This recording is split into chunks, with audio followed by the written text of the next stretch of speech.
जय हिंद बच्चों। कक्षा 10वीं अध्याय 2 बहुपद के इस प्रथम वीडियो में हम परीक्षा की दृष्टि से महत्वपूर्ण एक अंक वाले प्रश्नों का अध्ययन करेंगे। हम देखेंगे कि बहुविकल्पी प्रश्न, रिक्त स्थानों की पूर्ति, सही जोड़ी बनाना, एक शब्द और एक वाक्य में उत्तर देने वाले प्रश्नों को हमें किस प्रकार हल करना है। इसी अध्याय के दूसरे वीडियो में हम 2 अंक एवं 3 अंक वाले प्रश्नों को हल करना सीखेंगे। वस्तुनिष्ठ प्रश्नों को हल करने से पहले हम बहुपद के महत्वपूर्ण बिंदुओं को एक बार पुनः रिकॉल कर लेते हैं और यहीं से हम इस वीडियो की शुरुआत करते हैं। बच्चों, अध्याय 2 बहुपद के महत्वपूर्ण नोट्स को एक बार पुनः हम अध्ययन कर लेते हैं। हमने इस अध्याय में पढ़ा है कि घात 1, 2 और 3 के बहुपद क्रमशः रैखिक बहुपद, द्विघातीय बहुपद एवं त्रिघातीय बहुपद कहलाते हैं। अर्थात ऐसे बहुपद जिसमें बहुपद की चर की अधिकतम घात 1 होती है उसे हम रैखिक बहुपद, जिस बहुपद में चर की अधिकतम घात 2 होती है उसे द्विघातीय बहुपद एवं जिस बहुपद में चर की अधिकतम घात 3 होती है उसे हम त्रिघातीय बहुपद कहते हैं। हमने पढ़ा है कि एक द्विघात बहुपद ax वर्ग धन bx धन c के रूप का होता है, जिसमें a, b तथा c वास्तविक संख्याएं होती हैं, a का मान 0 के बराबर नहीं होता है तथा x वर्ग का गुणांक a, x का गुणांक b तथा c अचर पद होता है। हमने यह पढ़ा है कि एक बहुपद के शून्यक उन बिंदुओं के x निर्देशांक होते हैं जहां उस बहुपद का ग्राफ x अक्ष को प्रतिच्छेद करता है। यदि हम दिए गए बहुपद का ग्राफ पेपर पर खींचें और वह ग्राफ x अक्ष को जिन बिंदुओं पर प्रतिच्छेद करेगा वह उन बिंदुओं के x निर्देशांक उस बहुपद के शून्यक कहलाते हैं। हमने यह भी पढ़ा है कि एक द्विघातीय बहुपद के अधिकतम 2 शून्यक हो सकते हैं तथा त्रिघातीय बहुपद के अधिकतम 3 शून्यक हो सकते हैं। अर्थात एक द्विघातीय बहुपद के 0, 1 या 2 शून्यक हो सकते हैं तथा त्रिघातीय बहुपद के 0, 1, 2 या 3 शून्यक हो सकते हैं। इसी प्रकार यदि द्विघातीय बहुपद ax वर्ग धन bx धन c के शून्यक अल्फा और बीटा हो तो इन दोनों शून्यकों का योगफल अर्थात अल्फा धन बीटा बराबर ऋण b बटे a होता है। b अर्थात x का गुणांक तथा a अर्थात x वर्ग का गुणांक। इसी प्रकार दोनों शून्यकों का गुणनफल अर्थात अल्फा गुणित बीटा बराबर c बटे a होता है, अर्थात अचर पद बटे x वर्ग का गुणांक। बच्चों, हमने पढ़ा था रैखिक बहुपद px बराबर ax धन b का शून्यक ऋण b बटे a होता है। रैखिक बहुपद px बराबर ax धन b में बहुपद के गुणांक a x का गुणांक होता है तथा b अचर पद कहलाता है। एक उदाहरण की सहायता से समझते हैं। यदि px बराबर 2x धन 3 एक रैखिक बहुपद है तब किसी वास्तविक संख्या k के लिए pk बराबर 2k धन 3 अर्थात k बराबर हमें ऋण 3 बटे 2 प्राप्त हो जाता है। अतः हम कह सकते हैं कि रैखिक बहुपद ax धन b का शून्यक x बराबर ऋण b बटे a अर्थात ऋण अचर पद बटे x का गुणांक होता है। अतः हम कह सकते हैं कि रैखिक बहुपद के शून्यक का बहुपद के गुणांकों से संबंध होता है। आइए बच्चों, अब द्विघात बहुपद की जानकारी देखते हैं। द्विघात बहुपद px बराबर ax वर्ग धन bx धन c के शून्यकों एवं गुणांकों में संबंध। हमने पढ़ा था कि द्विघात बहुपद px बराबर ax वर्ग धन bx धन c में बहुपद के गुणांक इस प्रकार होते हैं। a x वर्ग का गुणांक, b x का गुणांक तथा c अचर पद कहलाता है। अर्थात द्विघात बहुपद में शून्यकों का योग अल्फा धन बीटा बराबर ऋण b बटे a अर्थात ऋण x का गुणांक बटे x वर्ग का गुणांक तथा शून्यकों का गुणनफल अर्थात अल्फा इंटू बीटा बराबर c बटे a अर्थात अचर पद बटे x वर्ग का गुणांक होता है। रैखिक बहुपद के शून्यक का ज्यामितीय अर्थ क्या होता है? आइए बच्चों रिकॉल करते हैं। हम जानते हैं कि रैखिक बहुपद y बराबर ax धन b का ग्राफ एक सरल रेखा होता है। उदाहरण, यदि y बराबर 2x धन 3 एक रैखिक बहुपद है तो इस बहुपद का ग्राफ बिंदुओं ऋण 2 ऋण 1 तथा 2 7 से जाने वाली एक सरल रेखा है। आइए बच्चों इसको ग्राफ पेपर पर देखते हैं। y बराबर 2x धन 3 का ग्राफ x अक्ष को बिंदु ऋण 3 बटे 2 शून्य पर प्रतिच्छेद करता है जहां पर y का मान शून्य है। अतः हम कहते हैं कि रैखिक बहुपद का शून्यक ऋण 3 बटे 2 है। इसी प्रकार हम कह सकते हैं रैखिक बहुपद का शून्यक उस बिंदु का x निर्देशांक होता है जहां रैखिक बहुपद का ग्राफ x अक्ष को प्रतिच्छेद करता है। आइए बच्चों एक बार पुनः समझते हैं कि द्विघात बहुपद के शून्यक का ज्यामितीय अर्थ क्या होता है। हमने पढ़ा है कि द्विघात बहुपद अर्थात ax वर्ग धन bx धन c जिसमें a का मान शून्य नहीं होना चाहिए के शून्यक उन बिंदुओं के x निर्देशांक होते हैं जहां द्विघात बहुपद का ग्राफ जो कि परवलय के आकार का होता है x अक्ष को प्रतिच्छेद करता है। इसी प्रकार द्विघात बहुपद x वर्ग ऋण 3x ऋण 4 का ग्राफ हम x के कुछ मानों के संगत y बराबर x वर्ग ऋण 3x ऋण 4 के कुछ मानों को लेते हैं जैसा सारणी में हमें दिया है। सारणी में देखिए हमने x के विभिन्न मानों के लिए y के संगत मान प्राप्त कर लिए हैं। अब हम यदि x और y के इन बिंदुओं को ग्राफ पेपर पर आलेखित करें तो हमें इस द्विघात बहुपद x वर्ग ऋण 3x ऋण 4 का ग्राफ जो कि परवलय के आकार का होता है प्राप्त हो जाता है। चित्र में देखिए दिया गया ग्राफ द्विघात बहुपद x वर्ग ऋण 3x ऋण 4 का ग्राफ है जो कि परवलय के आकार का है। यह ग्राफ x अक्ष को ऋण 1 शून्य तथा 4 शून्य दो बिंदुओं पर प्रतिच्छेद करता है।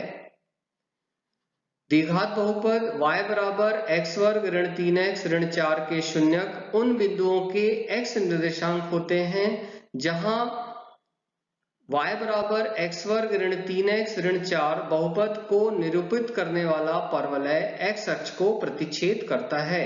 अतः हम कह सकते हैं कि दिए गए द्विघात बहुपद x वर्ग ऋण 3x ऋण 4 के दो शून्यक ऋण 1 तथा 4 होंगे। बच्चों हमने यह पढ़ा है कि किसी द्विघात बहुपद के अधिकतम दो शून्यक हो सकते हैं। इसका अर्थ यह होता है कि किसी द्विघात बहुपद का शून्य शून्यक भी हो सकता है, एक हो सकते हैं, दो भी हो सकते हैं, लेकिन अधिकतम शून्यक दो हो सकते हैं। आइए इसकी विभिन्न स्थितियों को ग्राफ पेपर पर समझते हैं। किसी द्विघात बहुपद ax वर्ग धन bx धन c जहां a का मान शून्य नहीं है के शून्यक उन बिंदुओं के x निर्देशांक होते हैं जहां द्विघात बहुपद का ग्राफ x अक्ष को प्रतिच्छेद करता है। किसी भी द्विघात बहुपद के दो भिन्न भिन्न शून्यक हो सकते हैं। ग्राफ पेपर पर देखिए इस ग्राफ में द्विघात बहुपद के दो भिन्न भिन्न शून्यक हमें a तथा a' दिखाई दे रहे हैं। किसी भी द्विघात बहुपद के दो बराबर शून्यक अर्थात एक शून्यक भी हो सकता है। आइए इसे भी ग्राफ पेपर पर देखते हैं। चित्र में इस द्विघातीय बहुपद का आलेख जो कि एक परवलय आकृति का है x अक्ष को केवल एक बिंदु पर प्रतिच्छेद करता है। अतः इस स्थिति में इस द्विघात बहुपद के एक ही शून्यक होगा। किसी द्विघात बहुपद का कोई भी शून्यक नहीं। आइए इस स्थिति को ग्राफ पेपर पर देखें।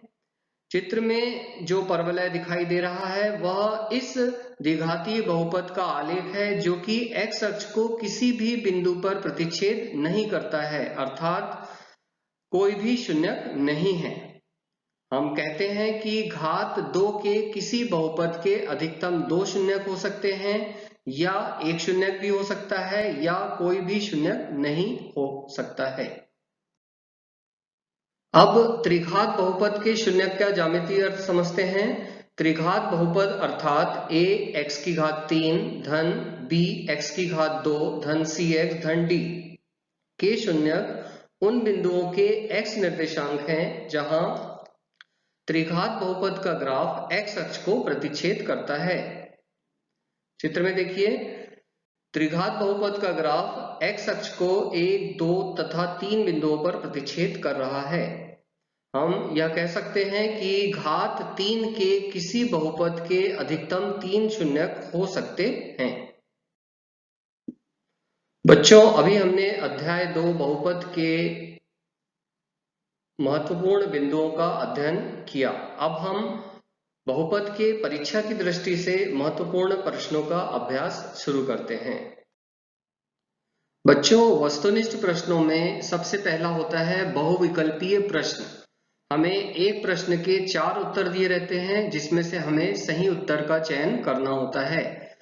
प्रश्न 1 हमें दिया है, यदि किसी द्विघात बहुपद k ऋण 1 x वर्ग धन kx धन 1 का एक शून्यक ऋण 3 है तब k का मान क्या होगा। हमें एक द्विघातीय बहुपद दिया है जिसमें x वर्ग का गुणांक अर्थात a का मान k ऋण 1 है, x का गुणांक अर्थात b बराबर k है तथा अचर पद c बराबर 1 हमें दिया है तथा इस द्विघातीय बहुपद का एक शून्यक ऋण 3 हमें दिया है। हमें अज्ञात अचर k का मान ज्ञात करना है। हम मान लेते हैं कि दूसरा शून्यक बीटा है। पहले इसके विकल्प देखें। हमें 4 विकल्प दिए हुए हैं, 4/3, ऋण 4/3, 2/3 और ऋण 2/3। आइए इस प्रश्न का सही उत्तर मालूम कर लेते हैं। सही उत्तर है a 4/3। और अब आइए बच्चों देखते हैं कि यह उत्तर हमें किस प्रकार प्राप्त होगा। यदि हम दूसरा शून्यक बीटा मानते हैं तो दोनों शून्यकों का गुणनफल c/a अर्थात 1/k ऋण 1 हम लिख सकते हैं। इसे हल करने पर हमें बीटा का मान प्राप्त होता है ऋण 1/3 k ऋण 3। इसी प्रकार दोनों शून्यकों का योगफल हमें -b/a अर्थात -k/k ऋण 1 प्राप्त होता है। अब यहां से बीटा का मान हम इस समीकरण में प्रतिस्थापित कर देते हैं तो हमें प्राप्त होता है ऋण 3 धन ऋण 1/3 के ऋण 3। यह हमने बीटा का मान यहां से प्रतिस्थापित किया है तथा बराबर में हमें ऋण के ऋण 1 दिया गया है। इसे हल करने पर हमें यह प्राप्त होता है। आगे हल करने पर हमें ऋण 9 के धन 8 बराबर ऋण 3 के प्राप्त होता है, जिसे हल करने पर हमें ऋण 6 के बराबर ऋण 8 प्राप्त हो जाता है। अब हमें k बराबर ऋण 8 बटे ऋण 6, इसे कैंसिल करने पर ऋण से ऋण कैंसिल हो जाएगा, 2 चौ 8 2 तिया 6 अर्थात हमें 4/3 सही उत्तर प्राप्त हो जाता है। इस प्रकार हमें बहुविकल्पीय प्रश्नों को हल कर 4 दिए गए विकल्पों में से सही उत्तर का चयन करना होता है। प्रश्न का प्रश्न 2 देखिए।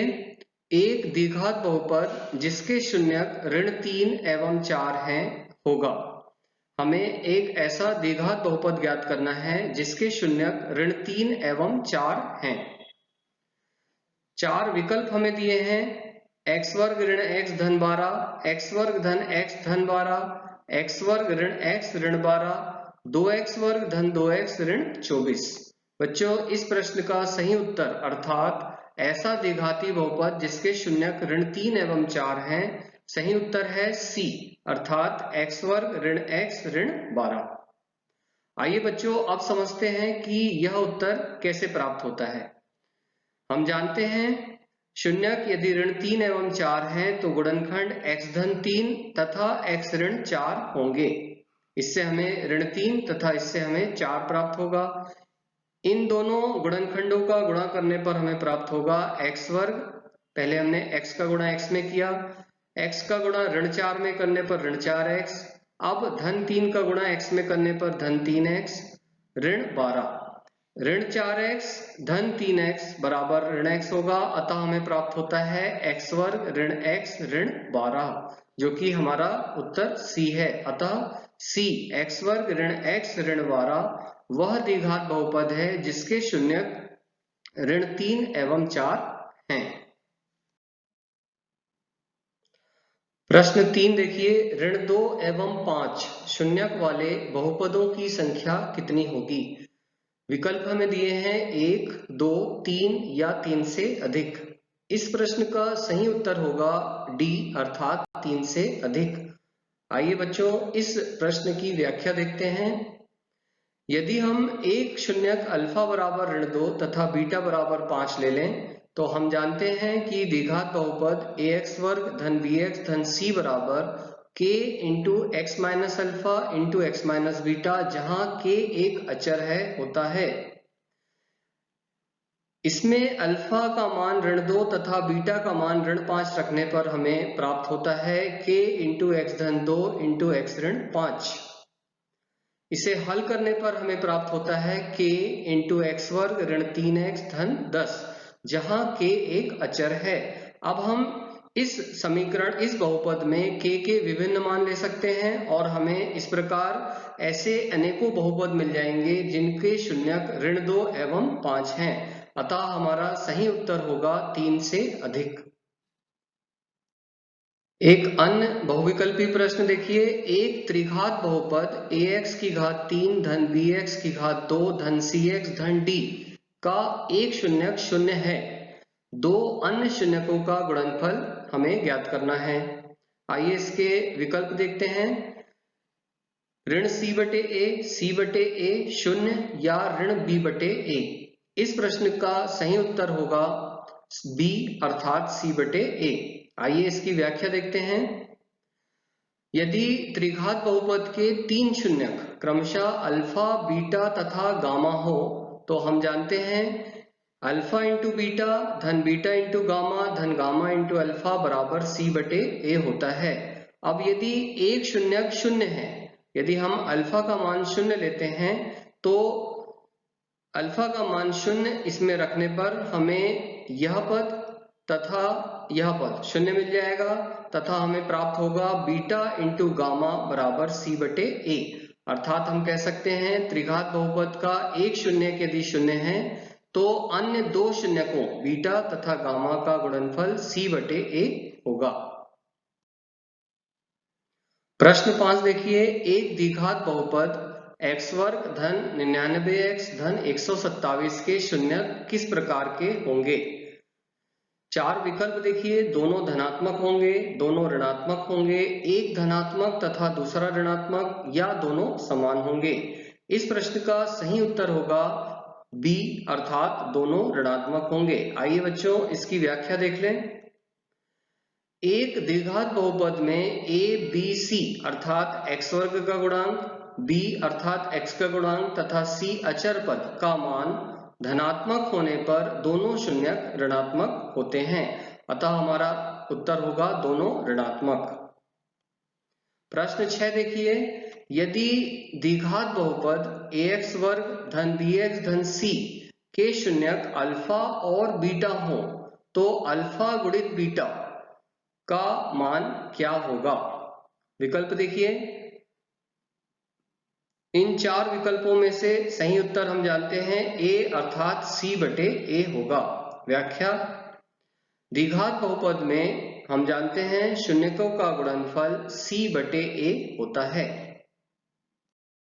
प्रश्न 7 देखिए, बहुपद x वर्ग ऋण 3 के शून्यक होंगे।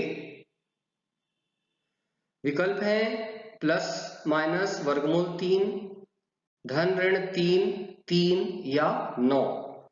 इस प्रश्न का सही उत्तर होगा ए अर्थात धन ऋण वर्गमूल 3। आइए बच्चों देखते हैं।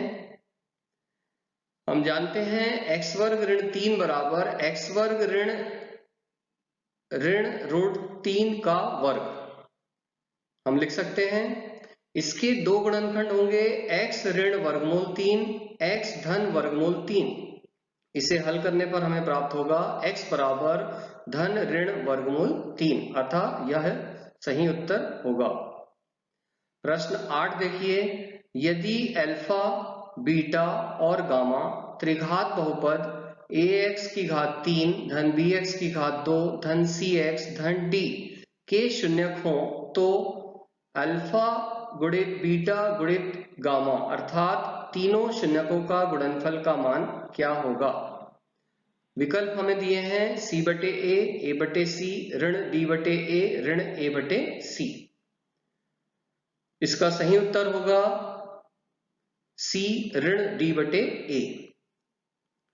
त्रिघात बहुपद के तीनों शून्यकों का गुणनफल ऋण d बटे a होता है। बच्चों, बहुविकल्पीय प्रश्न के बाद एक अन्य प्रश्न आता है, सही जोड़ी बनाइए। हमें स्तंभ आ में 5 प्रश्न दिए हैं जिनके सही उत्तर स्तंभ ब में हमें ढूंढने हैं। स्तंभ आ में हमें दिया है दो बहुपदों का गुणनफल, दो परिमेय व्यंजकों का योग, x वर्ग धन 2 वर्गमूल x धन 1, चौथा x धन 2 बटे वर्गमूल x धन 3 तथा ab धन bc धन ca। इन प्रश्नों के सही जवाब हमें स्तंभ ब में ढूंढना है। जैसा कि हम बच्चों जानते हैं, दो बहुपदों का गुणनफल एक बहुपद होता है, अतः प्रश्न 1 का सही उत्तर होगा C। दो परिमेय व्यंजकों का योग हम जानते हैं एक परिमेय व्यंजक होता है, अतः हम लिखते हैं दो परिमेय व्यंजकों का योग D परिमेय व्यंजक होता है। x वर्ग धन 2 वर्गमूल x धन 1, चूंकि इसमें चर x की घात 1 बटे 2 अर्थात परिमेय संख्या है, अतः यह बहुपद नहीं है, अतः प्रश्न 3 का सही जोड़ी होगी बहुपद नहीं है। इसी प्रकार x धन 2 बटे वर्गमूल x धन 3 परिमेय व्यंजक नहीं होगा, क्योंकि हर में चर x की घात 1 बटे 2 अर्थात परिमेय संख्या है, अतः चौथे प्रश्न का सही उत्तर होगा A परिमेय व्यंजक नहीं है। AB धन BC धन CA यह ABC के चक्रीय क्रम का एक व्यंजक है, अतः पांचवे का सही उत्तर होगा B। इनकी सही जोड़ी देख लेते हैं।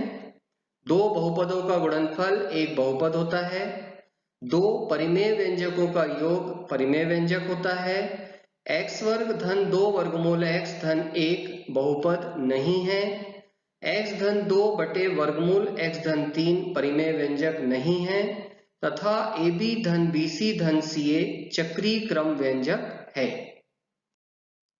वस्तुनिष्ठ प्रश्नों में अगला प्रश्न है रिक्त स्थानों की पूर्ति करें। प्रश्न 1 देखिए, x ऋण 1 इंटू x ऋण 2 के शून्यक होंगे। हम जानते हैं इसके शून्यक x बराबर 1 तथा x बराबर 2 होंगे, अतः हम सही उत्तर लिखेंगे 1 एवं 2। दूसरा प्रश्न देखिए, दो बहुपदों का योगफल खाली स्थान होता है। हम जानते हैं दो बहुपदों का योग एक अन्य बहुपद होता है, यह हमारा सही उत्तर होगा। प्रश्न 3 देखिए, ax वर्ग धन bx धन c एक खाली स्थान बहुपद का उदाहरण है। हम जानते हैं कि यह एक द्विघातीय बहुपद है। प्रश्न 4 देखिए, चर के वे मान जिनको बहुपद में प्रतिस्थापित करने पर बहुपद का मान शून्य हो जाता है खाली स्थान कहलाते हैं। बहुपद में प्रतिस्थापित करने पर बहुपद का मान यदि शून्य होता है तो वे मान शून्यक कहलाते हैं। सही उत्तर होगा शून्यक। रैखिक बहुपद के अधिकतम खालिस्थान शून्यक हो सकते हैं। हम जानते हैं रैखिक बहुपद के अधिकतम एक शून्यक हो सकता है। वस्तुनिष्ठ प्रश्नों में बच्चों अगला प्रश्न होता है सत्य या असत्य कथन बताइए। प्रश्न 1 पढ़कर हमें यह बताना है कि कथन सत्य है या असत्य है। आइए प्रश्न 1 पढ़ते हैं। एक द्विघात बहुपद ax वर्ग धन bx धन c के रूप का होता है, जहां a, b, c वास्तविक संख्याएं हैं तथा a का मान 0 के बराबर नहीं है। बच्चों, हम यह जानते हैं कि यह द्विघात बहुपद है तथा इसमें a, b, c वास्तविक संख्याएं होती हैं तथा a का मान 0 नहीं होना चाहिए। अतः हम कह सकते हैं कि यह कथन पूर्णतः सत्य है। इसी प्रकार प्रश्न 2 देखिए। प्रश्न 2 में हमें दिया है वर्गमूल x धन 2 एक बहुपद है।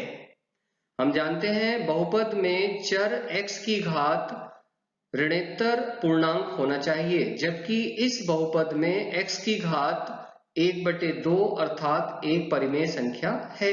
अतः दिया गया बीजीय व्यंजक बहुपद नहीं होगा।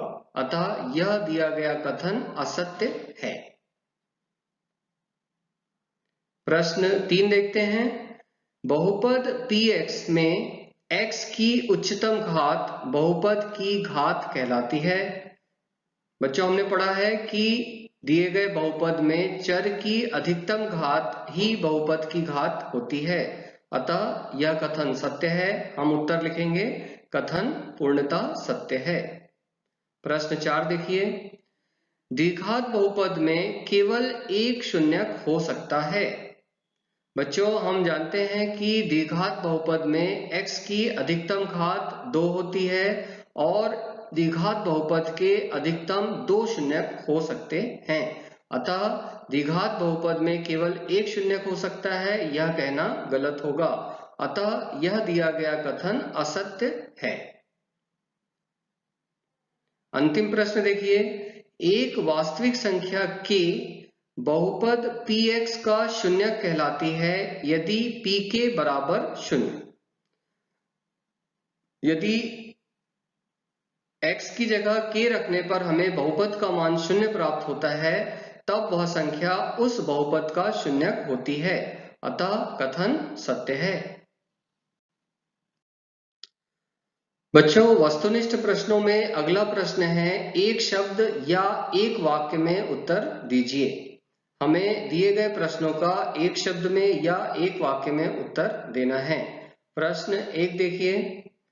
रैखिक बहुपद की घात कितनी होती है? हम जानते हैं रैखिक बहुपद ax धन b प्रकार का होता है, जिसमें चर x की अधिकतम घात 1 होती है। अतः रैखिक बहुपद की घात 1 होती है। यह हमारा उत्तर होगा 1। प्रश्न 2 देखिए। यदि ax वर्ग धन bx धन c के शून्यक अल्फा और बीटा हो तो अल्फा धन बीटा का मान क्या होगा? अर्थात द्विघात बहुपद के शून्यकों का योगफल क्या होगा? हम जानते हैं द्विघात बहुपद के शून्यकों का योग ऋण b/a अर्थात ऋण x का गुणांक बटे x वर्ग का गुणांक होता है। अतः हमारा सही उत्तर होगा ऋण b/a। प्रश्न 3 देखिए। यदि ax वर्ग धन bx धन c के शून्यक अल्फा और बीटा हो तो अल्फा इंटू बीटा का मान क्या होगा? हमें द्विघात बहुपद के शून्यकों का गुणनफल बताना है। हम जानते हैं द्विघात बहुपद के शून्यकों का गुणनफल c/a अर्थात अचर पद बटे x वर्ग का गुणांक होता है। अतः हमारा उत्तर होगा c/a। अगला प्रश्न देखिए। त्रिघात बहुपद के अधिकतम कितने शून्यक हो सकते हैं? बच्चों, हम जानते हैं त्रिघात बहुपद की घात 3 होती है और किसी त्रिघात बहुपद के अधिकतम 3 शून्यक हो सकते हैं। अतः हमारा सही उत्तर होगा 3। बच्चों, आज इस अध्याय 2 बहुपद के प्रथम वीडियो में हमने बहुपद के कुछ महत्वपूर्ण बिंदुओं का पुनः अध्ययन किया तथा परीक्षा की दृष्टि से महत्वपूर्ण एक अंक वाले प्रश्नों का हल देखा। इसी अध्याय के द्वितीय वीडियो में हम अंक 2 एवं अंक 3 वाले अन्य प्रश्नों का अध्ययन करेंगे। जय हिंद।